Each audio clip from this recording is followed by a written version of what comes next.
जनाब CEO Bhutto foundation जनाब chairman Asif Khan साहब से मुल्तमिस हूँ और बाकायदा प्रोग्राम का आगाज़ करें. Very warm welcome to everybody. Our moderator was unwell, so I'm going to take his responsibility. I warmly welcome a great historian, great writer, scholar, Victoria, and the head of SZABIST University, Parvez Khushboo Sahab. Ladies and gentlemen, first I would like to briefly introduce this foundation as you are here for the first time.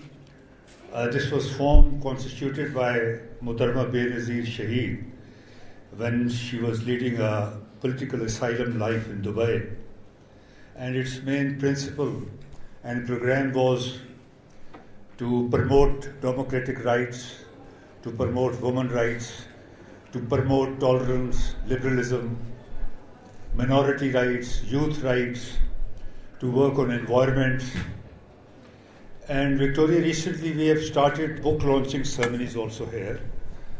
Madam, you have written a wonderful book, the most interesting book on our leader. Only you could have written that, because most of the books, the writers, they don't know her much.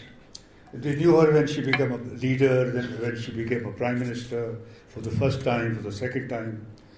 You are the only lady who lived with her, spent time with her, right from the college days in Oxford University.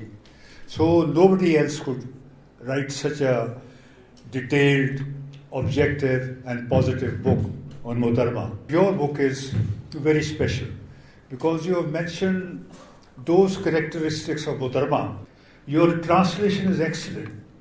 Fakhar is here, we should call Fakhar on the stage. And it's just like, somebody translating great Russian novels, French novels.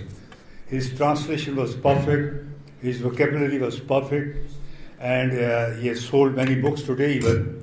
So I appreciate her for doing a tremendous job. Now I'll invite for welcome address, the head of the campus by Parvez Khushboo, head of the campus, SZABIST, Islamabad.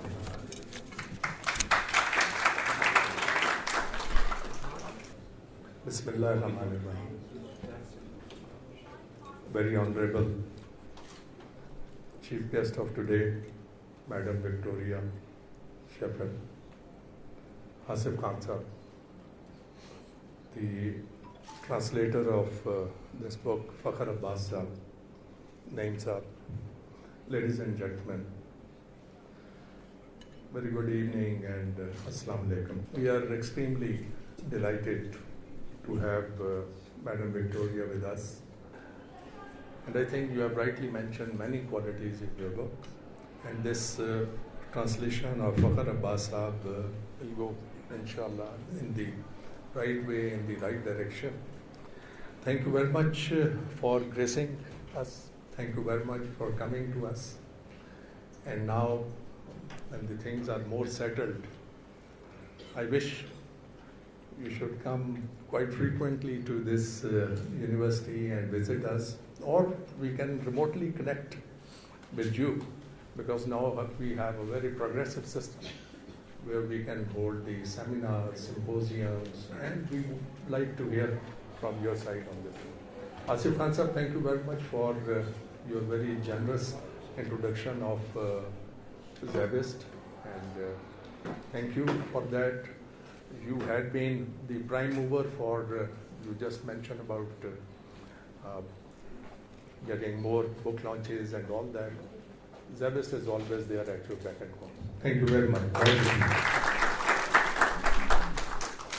Now I invite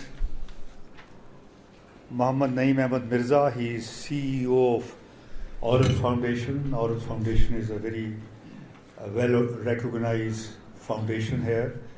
It was established at the time when HRCP was also established in late 80s, and it played a very positive role in women emancipation. They organize Aurat marches, and that is still considered to be going on. Although during suppression they were not allowed, they were put in prison, but that day is still being celebrated throughout Pakistan. Naeem Mirza Sahab. مہمان گرامی السلام علیکم and very good afternoon. مجھے Victoria شوفیلڈ کی انگریزی کتاب fragrance of tears کا اردو ترجمہ آنسوؤں کی خوشبو جسے فخر عباس نے ترجمہ کیا ہے پر بات کرتے ہوئے بے حد خوشی ہو رہی ہے. شہید بے نظیر بھٹو جن کا تذکرہ انسانی عظمت، دانش، جرت اور قربانیوں کی تاریخ میں چلی حروف میں لکھا جائے گا، جو آج ہمارے درمیان فزیکلی موجود نہیں ہیں، لیکن ان کی شخصیت، ان کی کرشماتی شخصیت کا سحر، عوام سے ان کی لازوال محبت کی حرارت اور ان کی یاد میں بہائے گئے آنسوؤں کی خوشبو سے صرف یہ کمرہ نہیں بلکہ پورا ملک اور پورا جہاں مہک رہا ہے. ہمارے درمیان آج موجود ہیں وکٹوریا شوفیلڈ. ان کے درمیان موجود ہونا ویسے ہی بہت شاندار بات ہے اور ہمارے لیے بڑے اعزاز کی بات ہے. آج اگر یہاں شہید بے نظیر بھٹو کی ذاتی دوست وکٹوریا شوفیلڈ موجود ہیں تو اس محفل میں ہمارے بھی ایک دوست موجود ہیں جو کہ فخر عباس ہیں. میں فخر عباس کو وکٹوریا شوفیلڈ کی انگریزی میں لکھی ہوئی کتاب کا اردو میں آنسوؤں کی خوشبو ترجمہ کرنے پر مبارکباد پیش کرتا ہوں. آنسوؤں کی خوشبو کے نام سے، اور وہ بھی اتنا خوبصورت ترجمہ. میری کتاب لکھنے کا محرک یہ ہے، اور اسی میں پوری کتاب سمپ ہو جاتی ہے، کہ میری کتاب لکھنے کا محرک یہ ہے کہ میں ایک غیر معمولی خاتون کے ساتھ بیتے برسوں کے اپنے ذاتی تجربات قلم بند کر کے آپ تک پہنچاؤں. بے نظیر بھٹو انتہائی کٹھن اور پیچیدہ ماحول کے باوجود دوستی، مہربانی اور فیاضی جیسی انمول صلاحیتوں سے مالا مال تھیں. میری یہ کتاب ایک دوست کو خراج تحسین ہے جسے اس کی جوانی اور دور عروج میں قتل کر دیا گیا. یہ کتاب اس کی بہادری اور نڈر پن کی میری گواہی ہے. فخر عباس نے ضیاء الحق کے دور میں کافی تکلیفیں سہیں. ہیر کے شہر کے رہنے والے نے اپنے رانجے کے لیے ڈنڈے بھی کھائے، کوڑے کھائے، جیل گئے اور ہر طرح کا تشدد برداشت کیا. وہ بھٹی سے کندن بن کر نکلے. فخر عباس کی اردو بہت اچھی ہے، پڑھتی اتنے ہر وقت پڑھتا رہتا ہے. اس نے کتاب کے ترجمے پر بہت محنت کی ہے. ترجمہ کس قدر مشکل کام ہے، اور وہ بھی انگریزی سے اردو. تو اس قدر روانی، کسا و محاورہ، سادہ اور سلیس، جو کہ سب سے مشکل کام ہے. مجھے اردو میں آنسوؤں کی خوشبو پڑھتے ہوئے کبھی کبھی یہ احساس ہوا کہ شاید یہ کتاب فخر عباس نے لکھی ہے. My next speaker is the writer of the book, translator of the book, and as Sham Saab has said, it's an excellent translation, a very perfect one. Yes, I previously also said I felt like a translation from a Russian novels of Dostoevsky and Leo Tolstoy. Now I invite Fakhar Saab to come and address.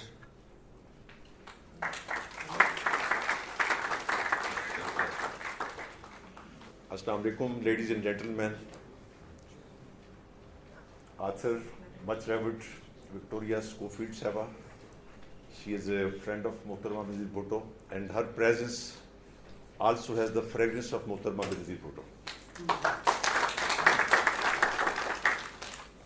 After Mohtarma's assassination, when Victoria Schofield Sahaba met President Asif Ali Zardari for the condolences, President Asif Ali Zardari said that you should meet my children quite oftenly because they would feel the fragrance of their mother with your presence. So, I'm talking about the fragrance. The book's title is The Fragrance of Tears. That comes from the Kafi of since Pakistan's great Sufi poet Shah Abdul Latif Bhittai. And Mohtarma Benazir Bhutto was fond of mystic poet Shah Abdul Latif Bhittai and mysticism as well, like Bhutto Sahib. They were the followers of mystic tradition. The line of Shah Abdul Latif Bhittai is that these clouds of smoke emitting from the rice fields, from the dung of the kitchen of the haris, they are the cries of Indus. Once I die, let your tears reach me. The fragrance of your tears reach me, touch me. So this is that fragrance of tears. The title of the book, Mohtarma Victoria Schofield Seba has taken from that kafi. This project of translation started in 2017 when Victoria Schofield Seba was participating in Benazir Bhutto Literary Festival at Alhambra, Lahore, that was organized by Culture Wing of Pakistan People's Party. Bilawal Bhutto Zardari, Chairman Pakistan People's Party, was presiding on that session, and Victoria Schofield read out some pages of first chapter of her memoir she was working on. And it was so moving, so touching, that tears welled up in my eyes. And once her speech was over and the function was over tea break, I requested her that once the book is published in English, I would translate it in Urdu. So that was a commitment. That was a labor of love. That was commitment to the legacy of Mohtarma Benazir Bhutto Shaheed. And once the book was published, we were constantly in touch through emails. And I read this book almost 10 times in English and 10 times in Urdu. Each time when I was reading this book, while translating it, it was like visiting the old wounds, the old tragedies that was very much in my soul. And it was not an easy task for Victoria Schofield to pen down this book. It was very painful to write a memoir of 32 years friendship. We started from Oxford, and till Mohtarma's assassination, that legendary friendship continued. There were ups and downs. There were happy periods which Victoria Schofield described as salad days. And they were the Oxford Union days when Benazir Bhutto, in her life, I feel that was the only phase when she was having the happiest period of her life. In Oxford, she was doing academic work, she was socializing, she was in student politics, and she was studying international movements, events which were happening around, and much was happening at that time. At home, what was happening, and that was worrisome because Zulfikar Ali Bhutto, her charismatic father like herself, was constantly writing to her. And in one of the letters, which is also mentioned by Victoria Schofield, when Benazir Bhutto's education was about to conclude, that don't forget that our bones have to be buried in the dust of Ladkana. So Benazir Bhutto had many options. When she went to Oxford for the admission of Chairman Bilawal Bhutto Zardari, and two presidents of Oxford Union were with Bilawal Bhutto, Victoria Schofield and Mohtarma Benazir Bhutto herself. And this book is worth reading for the coming generations, because this is the history of Mohtarma Benazir Bhutto, the story of two friendships, the East and West have met, and now in this book, it was hard for me to define whether Mohtarma. This book has no parallel in the memoir, in the biographies, there would be so many books about Benazir Bhutto, but this book marvels all of them, which have been published. Many books have been published, and people would continue to write about Mohtarma Benazir Bhutto. But this book will remain unique because the most intimate things, which Victoria Schofield had knowledge of or had access due to her intimate friendship with Mohtarma Benazir Bhutto, nobody can have that access. So this book I would strongly recommend. If you do not want to read in Urdu, read it in English. But this book will keep that legacy alive, and that is my humble contribution. Thank you very much. Now I'll call Murtaza Salangi, the spokesperson of President Asif Ali Zardari.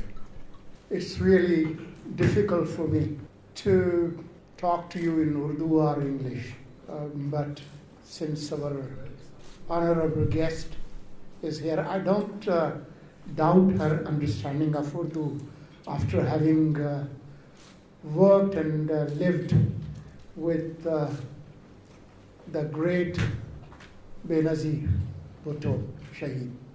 Let me just tell you the translation of the book. I have read the English version and I read again and again, but Fakhar Abbas, let me tell you the quality of translation as I have gone through. My mentor, another friend of Bhutto's and friend of Shaheed Bibi, Khalid Hassan Marhoom, he did a lot of translation, so he would always say, Beta, tarjuma makhi par makhi bithane ka naam nahi hai. You don't do the literal translation, you convert the essence, the spirit of the sentences. So when I was going through the Urdu translation, I must tell Victoria Schofield that he has done justice with your book. It really conveys not only the content, but the spirit, the emotions, the energy that we find in your book, which is a collage of memories, anecdotes, your journey exactly from Oxford till her sad martyrdom. I won't tell you the anecdotes she has written. If you haven't read the book, you better read it in English, Urdu, and I wish it's translated in other great Pakistani languages, including my mother tongue, Sindhi language, that has a huge reservoir of world literature. So I would very much want this great book to be translated in other Pakistani languages. And since we live in the digital arena, where people have less time and too many engagements, I would really want the English version as well as the Urdu version and the future translations in audio format, the audio books. So when you are sipping your coffee, sitting in your lawn, you can, carry those books, including this one.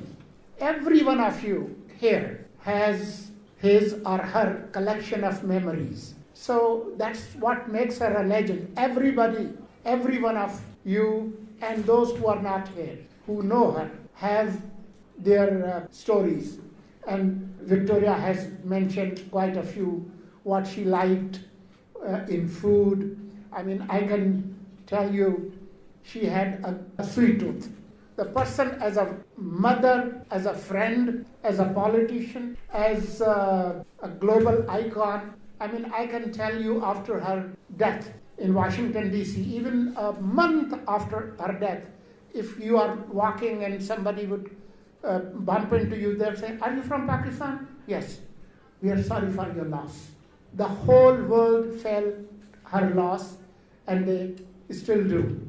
But I won't, take more of your time. I thank Fakhar Abbas for doing this excellent translation, and thank you, Madam, for being here and being part of this. Thank you. Before calling you Victoria, Assalamu alaikum. I'm really very touched and moved to be here in SZABIST because I too am familiar with the history of SZABIST and how Benazir Bhutto Shaheed wanted to set up an institute in memory of her father.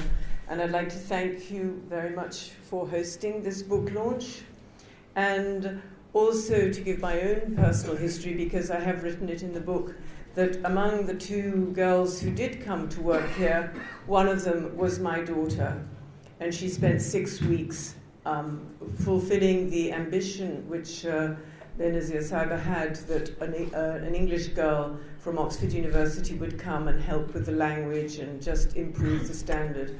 And unfortunately, it is true that it was in the early 2000s and the security situation wasn't good. And while I was understanding of the security situation and my daughter happily went, it was not so easy to convince other girls' parents that they would be safe. And so that's why it stopped. There's actually no reason why we shouldn't try and resume the tradition. I want to also start by saying that everything I am in Pakistan is thanks to Benazir.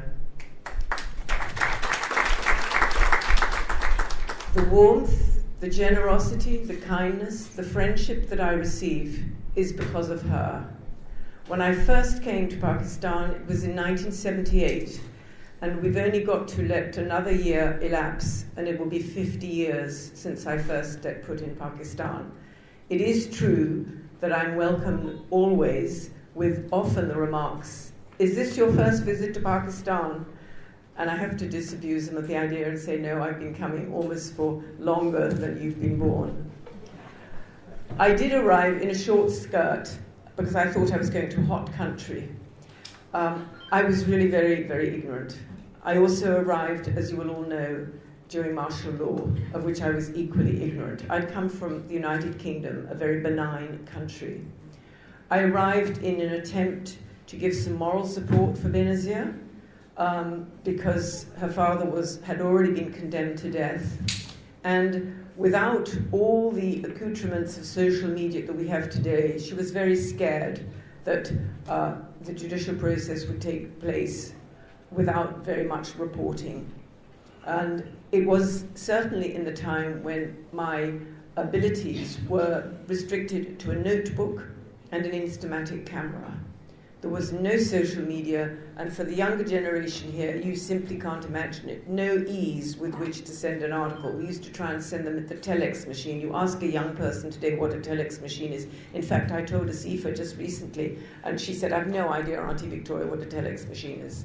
This is how we had to communicate. So it was all very rudimentary. And as Fakhar Sahib has said, we did work on those old-fashioned typewriters that you had to push the keys down. In this context, I do want to say that I could not have survived without the Niazi family, because when Benazir was put under house arrest, I was left on my own, and I couldn't go back to England. I had to stay because I had to continue what I was doing and helping. And the Niazi family were my home from home. And I loved the Dr. Niazi and Mrs. Niazi like my parents, and they looked after me like one of their own children. My deep friendship with them has remained. And thank you, Mona. Thank you for always being there and being like my sister, and your sisters as well. Likewise, Amina, you have been fantastic for me. And particularly, I should like to pay tribute to Amina, because when I decided that finally I would write my memoir, as a writer, you're very foolish if you write a book in isolation. It's always helpful to have somebody who will be prepared to read the manuscript, to comment, to criticize, to improve, to correct. And Amina, you did that for me. We had to do it over email during lockdown. And you set aside the time, because the worst thing in the world a writer will find is if you send something off and then the person sends it back and says, "It's fine." You don't want that. You want critical comments to improve it. And the book, both in English and in Urdu, is because of that critical comment I received from Amina, and also not present with us and no longer with us is the late David Page. I first met David Page in Rawalpindi. I had no idea how important he was in the BBC, but I met him, I think, at the Supreme Court. And then I wanted to go and work for the BBC, and I found that he was actually head of the Urdu service. He became my literary mentor and read so much of my work, including my book, Afghan Frontier. He also read Kashmir Conflict, again, with that same critical analysis. And when the time came for me to ask him to look yet again at my work and to go through the fragrance of tears, he did so equally. And sadly, he passed away last year, in October last year, so he's not with us, but he is credited in the book. Why have I written this book, and why have I written it now? I did demur. It was 13 years following Benazir's assassination that I really finally sat down to write it. After her assassination, so many people said to me, well, you're a writer, you were friendly with her, why don't you capitalize on her death and write a book? And quite frankly, I found that horrific. I'd lost my closest, best Pakistani friend, with whom I'd shared so much, and I really couldn't face sitting down and writing about her. And when I finally did, it was 13 years later, it happened to be lockdown, and something which Asif, her husband, had said to me, you know, your memories are your intellectual property. And so many people had come to me in the intervening period saying, tell me your anecdotes, I want them to put them in my book. And there was something in my mind which made me think, no, I'm not telling you my anecdotes, they're my anecdotes. And that's really why I began to think I must write my own memoir. And instead of waking up thinking, shall I, shan't I? Because it was a challenge. It was mushkil hai. It was difficult because it's not easy to write everything and at the same time keep the confidences that we had. And what I really wanted was that it should read with authenticity. This may sound like fiction, but there is absolutely nothing I've made up. Luckily, I am a diarist. I'd kept diaries, and so I had authentic quotations. I'd also kept very precious, treasured letters, which she had written to me. And I then did my own research, supplemented by David Page telling me, tell the reader a bit more about the movement for the restoration of democracy. They need to know more. Go back, do more research. So I did that. It is not a biography. It's my testimony to my friendship with her. And rightly, as you say, others have their other memories. And the picture of her is panoramic, it's kaleidoscopic. There's so much to her as a person, as a woman, as a politician, as a mother, a sister, a friend, a wife. And what I've tried to do in the book, which is now most fortunately in Urdu, is, so that greater people can read it, is to give you all the impression of what a friendship can be cross-culturally. Thank you for saying it's a universal friendship, because I do feel that. And again, it's a tribute to Benazir. She didn't sort of put me in a hotel and say, you're a Ferengi, stranger, you know. She brought me within. She taught me the customs. I was one of the very first Western women to want to wear shalwar kameez, and I still love wearing my shalwar kameez. And I remember there was someone in the British High Commission at the time that said, oh dear, Victoria's gone native. And I'm very happily gone native. I feel very comfortable in my shalwar kameez. It is a story that I also wanted my own children to know, and I wanted her children to know about our respective friendship as they grew up, and to understand, because I've held all her children as babies. I am their aunt, and they're also interested. They made a friendship with my children, and that's what Benazir wanted. She wanted cross-cultural, international, universal friendships. I'm glad to say they're all on WhatsApp or Instagram together. And I just had a meeting with Bilal, and he was asking me about my son, who works as a film composer in Los Angeles. And so that friendship has been handed on to the next generation. And it was, I think, when the book came out, Fakhar said to me, Auntie Victoria, we're so glad you didn't write it immediately after Mama's assassination, because we couldn't then have read it. They were teenagers, all three of them. And so I believe everything does happen at the right time. And it was at the right time in 2017 that I met Fakhar Abbas, because I'd started to draft little anecdotes out, and that was one of them. In fact, I think it was about the death of Khushboo that I read out in 2017. And he did come up to me and he said, if ever you do finish the memoir, please, can I translate it? And so my enormous thanks to Fakhar for translating it. I wish my Urdu were good enough that I could read it.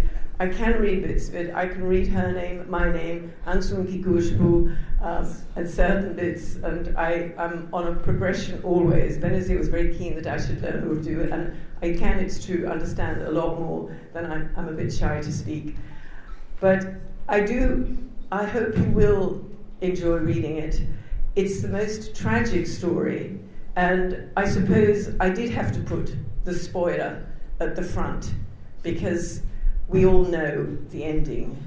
But at the same time, I wanted to flash back to what the happy days were, those salad days, which I think you actually found very difficult to translate in Urdu. I don't quite know how to translate. It sounds rather funny, but it's an English expression, our salad days, which means sort of the useful time.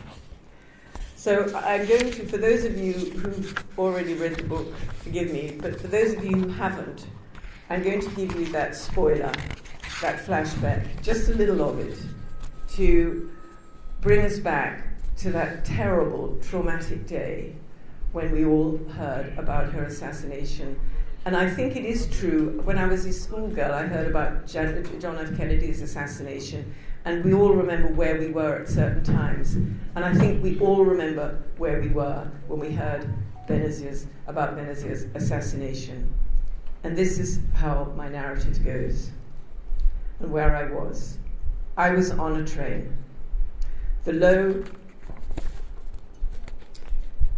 volume buzz of other people's conversations filled the compartment. The voices of young and old discussing the best and worst part of having spent Christmas with their families. I too had been with my extended family of in-laws in Lincolnshire and was returning alone to spend a couple of days with my sister. I was then planning to rejoin my husband and children for the new year, the sort of humdrum arrangements anyone might make during the holiday period. Unexpectedly, my mobile phone went, a shrill sound intruding on the muted chatter around me.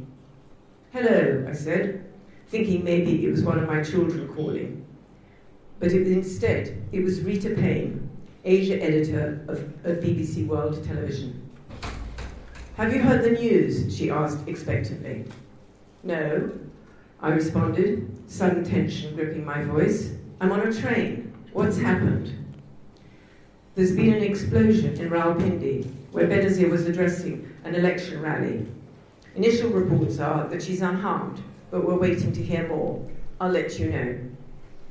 I hung up, an uneasy sensation saturating my thoughts.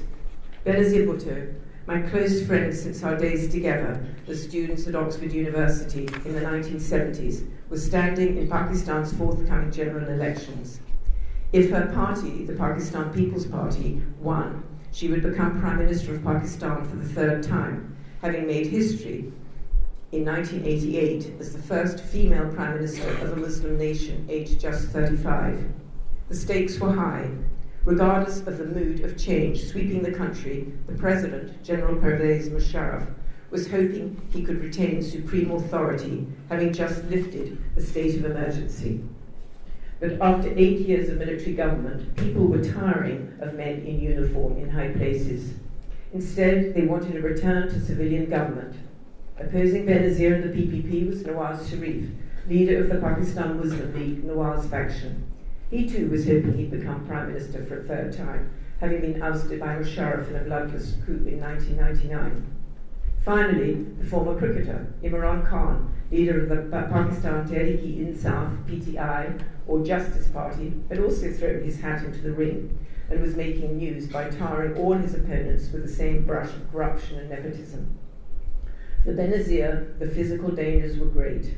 In October, on her return to Pakistan after 8 years in exile, she had already been targeted by a suicide bomb, which killed over 150 people, although miraculously she had survived. My phone rang again. This time it was Colin Freeman from the Sunday Telegraph. "Hello, Victoria," he said, the tone of his voice deathly. "I hope I'm not the bearer of bad news." Before I had time to say anything, he continued, "I'm sorry to say that Benazir has been killed in a suicide bomb attack." "No, no," I internally screamed. "That's not right.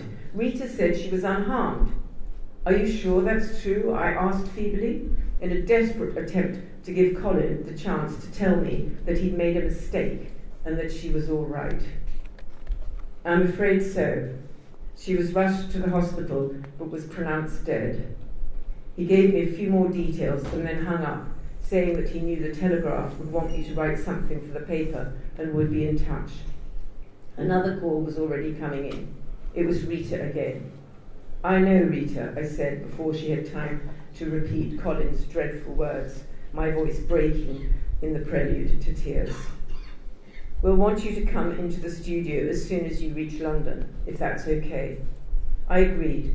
Somehow, if I couldn't instantly transport myself to Pakistan, being in a BBC studio where I'd gone so often as a commentator on South Asia was the next best thing. My first priority was telephoning Benazir's sister, Sanam, known as Sunny, to her family and friends who lived in London.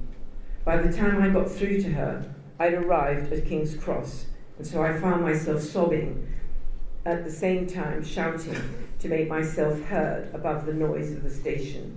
Sunny was crying too. "You see what they've gone and done? They've gone and killed her." "I'm so sorry," I replied, barely able to comprehend the overwhelming heartbreak of a woman who'd already lost her 2 brothers and father violently and had now lost her sister. "I'm leaving for Karachi," she continued, her voice a little calmer. "The funeral's tomorrow. The children and Asif have already left from Dubai." When I got to the BBC studio in White City, the news of Benazir's assassination was running almost continuously as the lead story. I sat watching the coverage in disbelief as large industrial-sized hoses washed down the scene of the crime. Why are they washing the streets, I thought? Surely they want to preserve as much evidence as possible. And then there was a flashback to Benazir proudly addressing the rally at Liaquat Bagh in Rawalpindi shortly before her death. She had a large garland of red and white flowers around her neck and looked her usual defiant self, standing on a podium as she spoke to the crowds gathered in front of her. The camera cut to a still of her face with the dates 1953 to 2007. It seemed so shocking to see the date of her death joined to her date of birth, indicating the finality of her life. When at last I made my contribution to the news program, I paid my respects to the woman whose personal and political highs and lows I had witnessed as a journalist, commentator, and most importantly, as a friend for 33 years. Eventually, I went home. I still felt stunned. I simply could not believe that she was dead. It seemed like the most horrible nightmare. I got into bed, exhausted, hoping that the next morning I would wake up and find it was all a dream.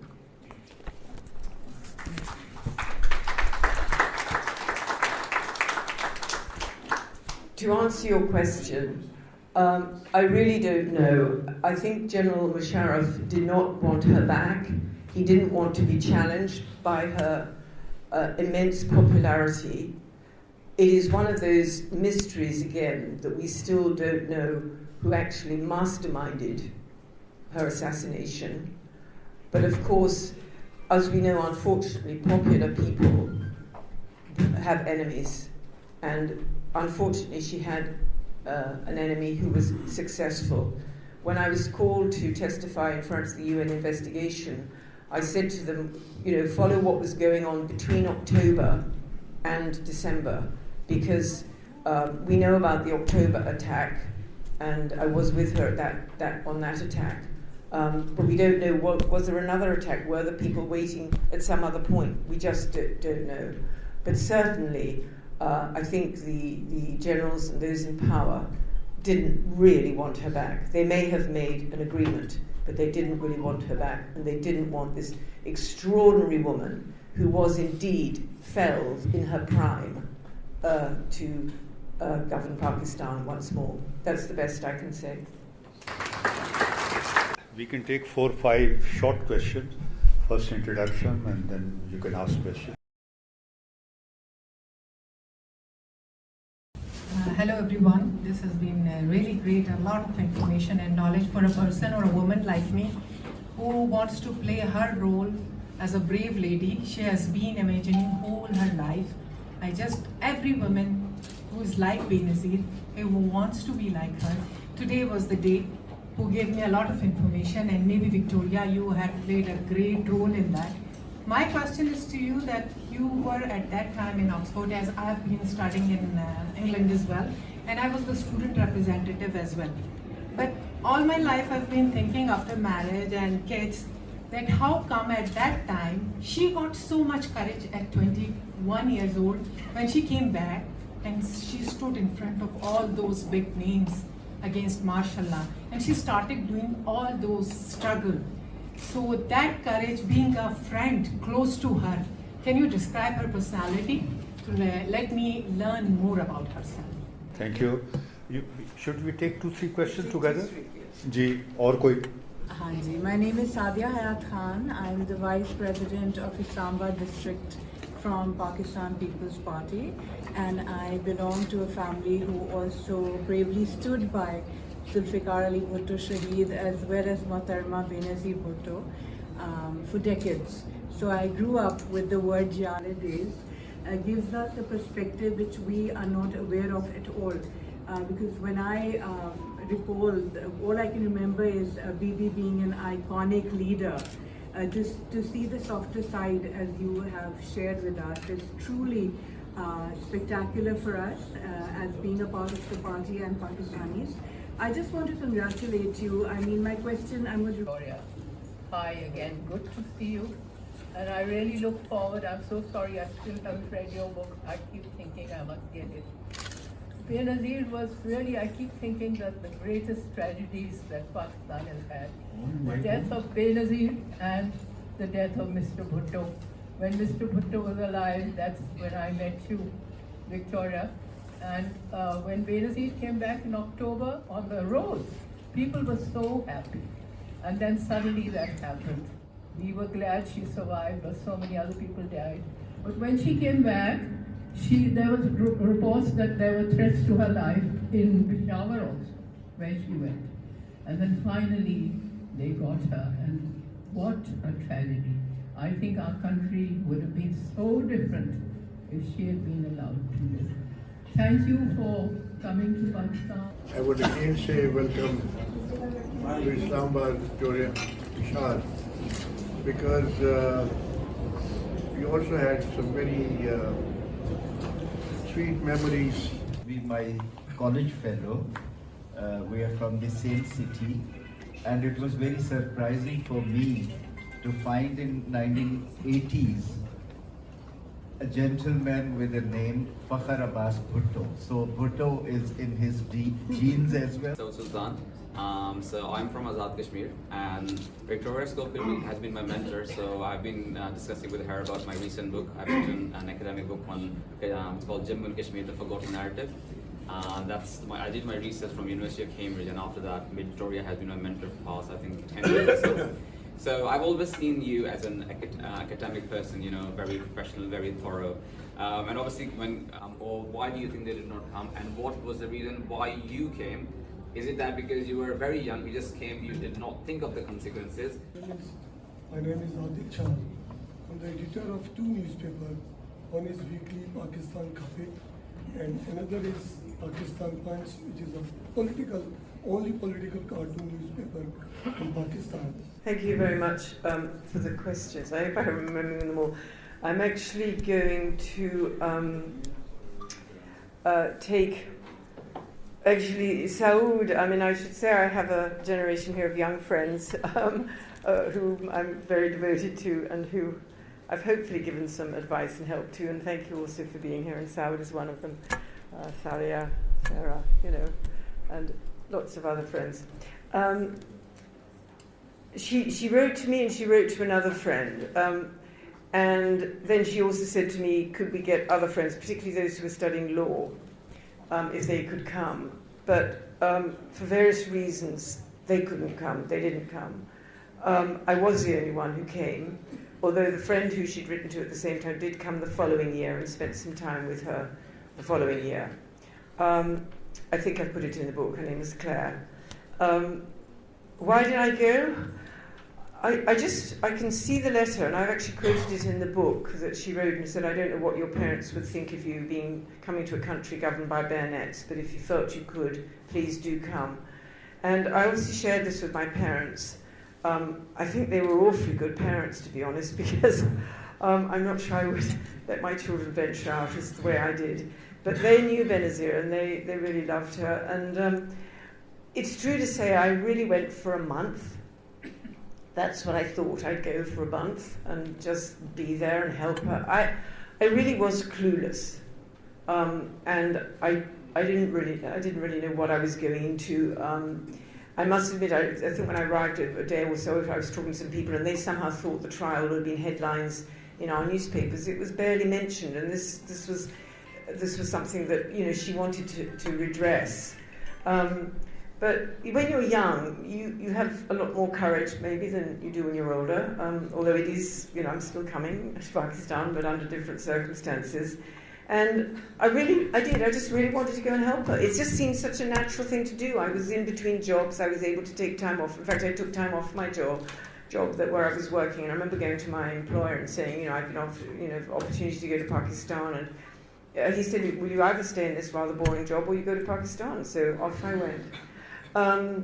But it was propelled by that friendship, and as I say, that's why I often say I speak to students who go to university and they're worried about what subject they've chosen and whether it's going to be right for their career and right for their lives. And I often say, you go to university, you read something, but it's not necessarily what you read and study at university. It's who you meet. And meeting Benazir Bhutto at Oxford, and we just clicked. I don't know. She was fun, and we had this big friendship. We were both interested in the Oxford Union, and there weren't that many women at the time, actually, because when she became president, she was third, I was fourth. So, now there are about 150 female presidents. It's changed.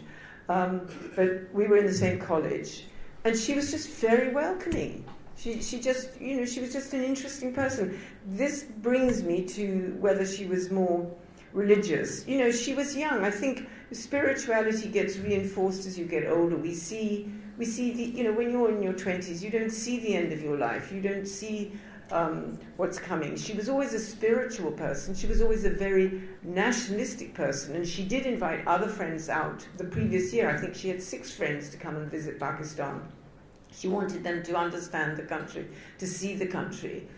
So her enthusiasm for her country and for who she was and for her religion was always there. But I think it's true, the assassination of her father, it was so traumatic. She was 25, in fact, when she went back and stood against the people. And that was my question, number one. After coming back, it was sort of, she was back already. You see, the boys were not there. Sanam was still studying in Harvard. And she just picked up the mantle. And, that was why when I was with her and seeing her, I often used to go and wait outside the jail when she'd gone for the allotted visit she had with her father. And, she'd come out and this terrible sort of sadness on her face. And then she'd suddenly see me and, her face would light up. And she'd say, nice of you to come, I'd wait for her. And Yasmin did the same thing, and Amini, we were all together in that. And she had a lot of courage. It takes courage as a woman. Yes, it was your question, sorry. She just had that courage. She didn't say, tough, not doing, but it's family, it's her parents. And then, of course, she got imbued with the mission herself. Yes. And I think the thing is about assassination it's such an evil act because it cuts someone down and then it does leave the burden on the children. And in the same way, when she was assassinated, it leaves the burden on the children. And I once was asked to speak on dynasty and why Bilawal had taken up politics, and he may have done something totally different if Benazir hadn't been assassinated. And I said at this conference, I think it was in Karachi, I said, if you want to stop dynasty, stop assassinating your leaders, because it puts such a burden on the next generation. It was a great tragedy, and yes, I think both. Pakistan. Countries are scarred by what happens in their politics, and Zulfikar Ali Bhutto's assassination. It would have been very different. I don't think you would have had 11 years of military dictatorship, which I do believe. I will quote Tariq Ali, since he's been mentioned already. He himself said it was the most tawdry period in Pakistan's history. And then Benazir cut down aged 54. And it's, unbelievably, it's 20 years next year. And 54, now I'm the age. And thank you very much for that compliment, but I really, I don't deserve it. I'm now old, and she would be older now. She'd be in her 70s, but she was 54 at the time. Thank you, Sadia, so much. She's gone. Sadia's gone, yes. Yes, Abba, you said that the tragedy for her. I think I've answered the questions. I hope so. There were quite a lot of them. But thank you all so much for coming, and thank you for still holding her memory. And, thank you.